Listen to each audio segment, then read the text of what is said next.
Welcome to Face, and today we're going to talk about LGBTQ and trans people. We're going to talk about science. We're going to talk about humanist and intentionality. And I'm with Willa France. Welcome to Face, Willa. Thank you, David. Or welcome back, actually, because you were already on the show years ago. 4 years. 4 years. Don't say. Okay. So welcome to Face again. And thank you. So today we wanted to speak about this.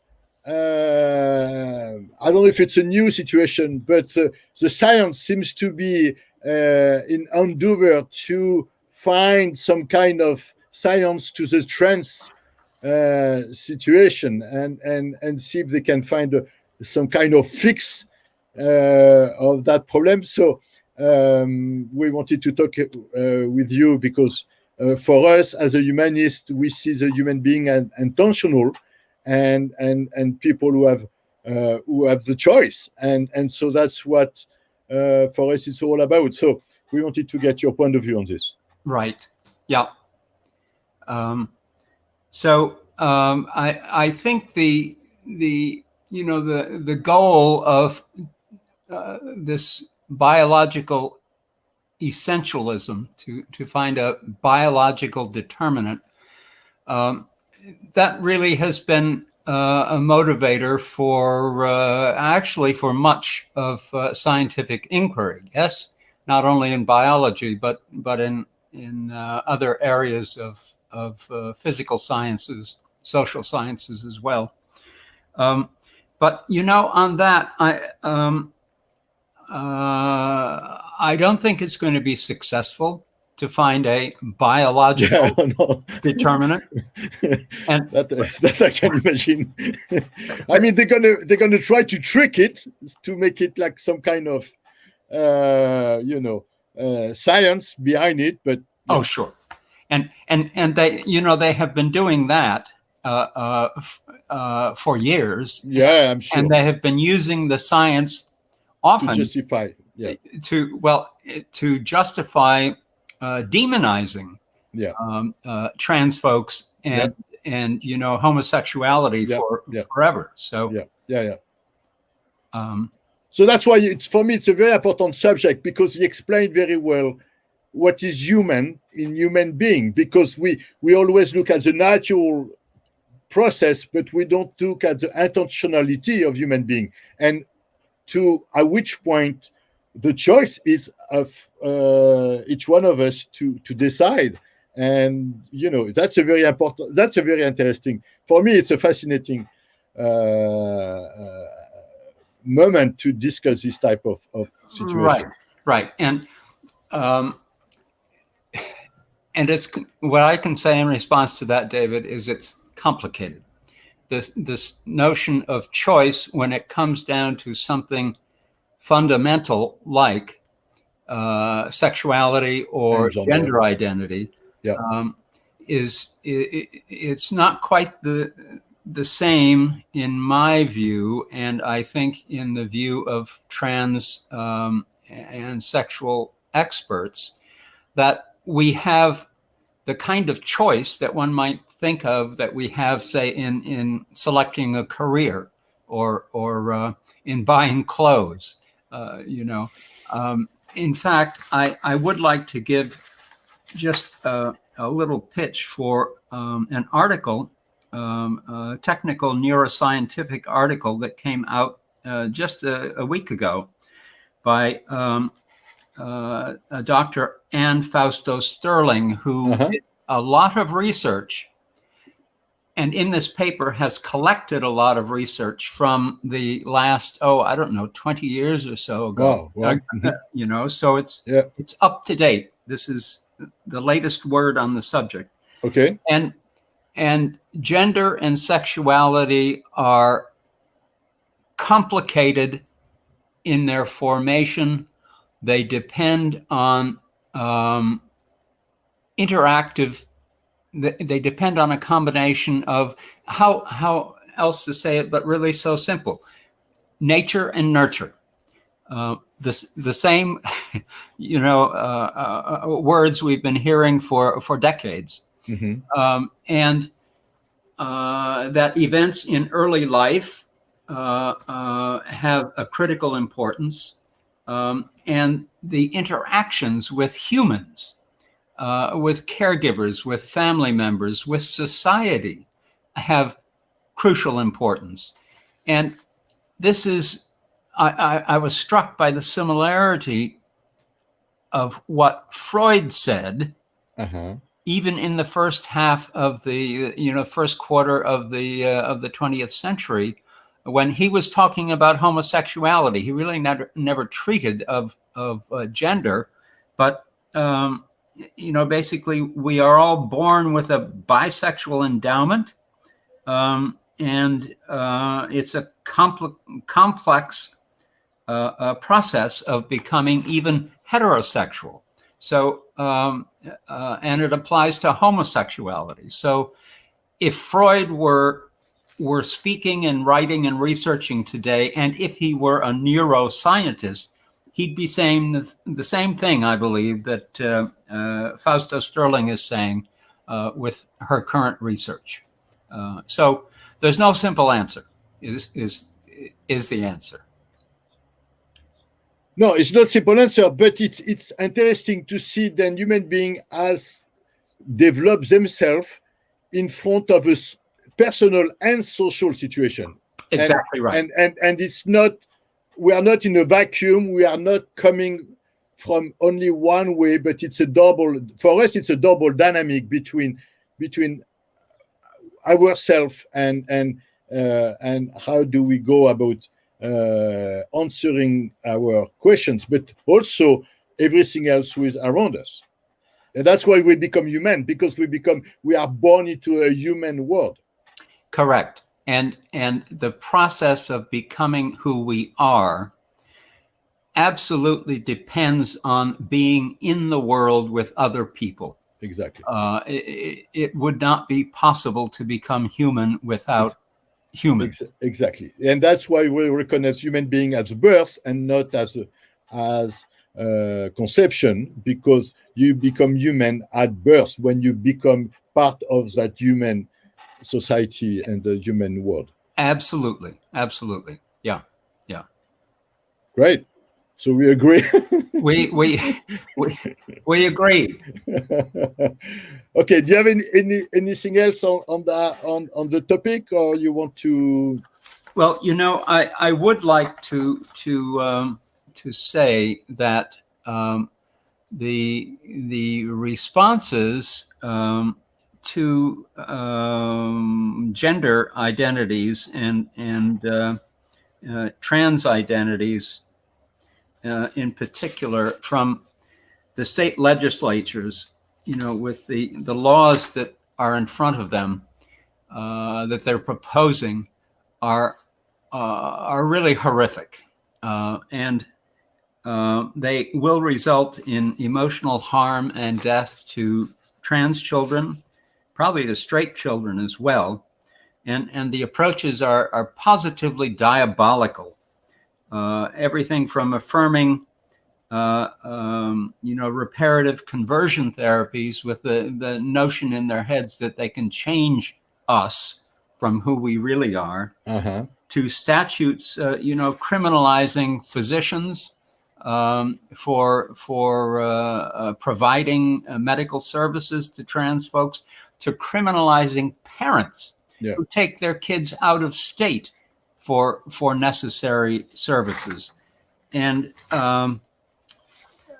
it's a very sad state of affairs to see this, and I would look at it not only from a political perspective, which I think is behind much of these proposals for legislation,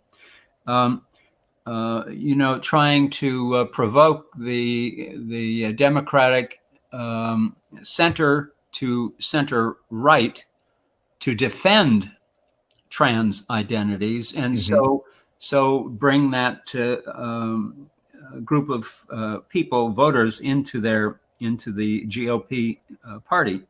But another way of looking at this is from an anthropological view, and just quickly, that societies, majorities have histories of othering those people in their populations who do not conform to the norms of their populations, and punishing transgressions of those norms. It only takes paying attention to the subject of race in this country. So much on everyone's mind now. Yeah. It's the same logic. Absolutely. It's the same structure, the same logic, and the same. Absolutely the same. Yeah. We're going to eliminate those who are not like us. They are impure somehow. Yeah. And it's for the purpose of preserving this heteronormative white. No, and it's a supremacy. It's we know, and everything else is scaled down. So you have a second two-level citizenship, and you have structure where people exist, but they are not existing at the same level. They don't have the same and need to adapt to the main current. And that's a good way of putting it. They don't have the same rights, and as if protecting LGBT rights somehow diminishes the rights of other people. Yeah, this is the argument that we hear so often is, well, it will be an infringement of my religious rights, for instance, to serve a transgender couple. But the argument stands everything on its head. It's hardly an infringement to have to serve a transgender couple. If they don't want to serve, this has been a Supreme Court case, I suppose, so that's been decided in its own way. But if they don't want to serve transgender people, then don't open yourself to the public. Don't subject yourself to public laws that protect the rights of people. Uh-huh. I'm sorry. No. On that line, what do you think about the new old trans removal of Trump ban for the military? Yeah, I think what we're talking about is something like going back to BT times, before Trump times, that rather than AD and B, BC, we're talking about BT. BT. We just removed Trump's bans. It may take some tinkering within the military hierarchies, but I think it will be done. It's now just a matter of some internal maneuvering. But you think, something else should be done, or another way to approach the issue there, or how you will formulate? For the military, no. Yeah. I think already, David, the protocols and so on for protecting people, for providing medical care, those are already existing. It's a matter of simply implementing them at this point. I don't think anything new is really going to be required. Okay. What might be required, and is educating our fellow military members, considering how it's coming to light that the military has so many white nationalists in it. Yeah. So there, how that might impact it, I'm not sure, but it's a problem that needs to be addressed regardless of transgender participation. I publish a lot of articles on that issue of the way I call them the white West, and it's it's an ongoing. I have already like 20 articles on that, because something else. It's for me. It's not really a political issue. It's a race issue, and it need to be addressed as a race issue. And Right. I never understood why no one. I mean, you cannot ask African American or Latino, whatever, to keep fighting something where they didn't create. They didn't create this discrimination. They didn't create this hatred. They didn't create. So why don't we go to the people who are creating that situation at the first place, and really see in that culture what can be changed, what can be transformed, and if you have a kid doing bad things on a playground, you go to the kid and you say, don't do it again, it's not nice. So that's I think that's something we have to work on, and but that's another discussion altogether. It is, although the same thinking might be applied absolutely for LGBT. It will apply for a lot of things at the economical level, at the political level, for the democracy, at the international level. Right. I mean, to at the war level. I mean, yes, he has repercussion in many fields. Yeah. Anything you want to plug before we wrap up, because we are almost done? No, just to say that I'm immersing myself in a whole new world of education and training, and that is psychoanalysis, and I swear by it. I swear by it. Okay. So be kind to your therapists and your analysts. Okay, will do. Okay. Thank you so much for being on the show. It was really a pleasure. Thank you, David, very much. Thank you so much. Bye-bye. That was your show Face to Face, and keep with watching your news on presenza.com. And we hope to hear from you very soon. Please subscribe in YouTube, subscribe on Facebook, and send the information to your friend and family. Thank you very much.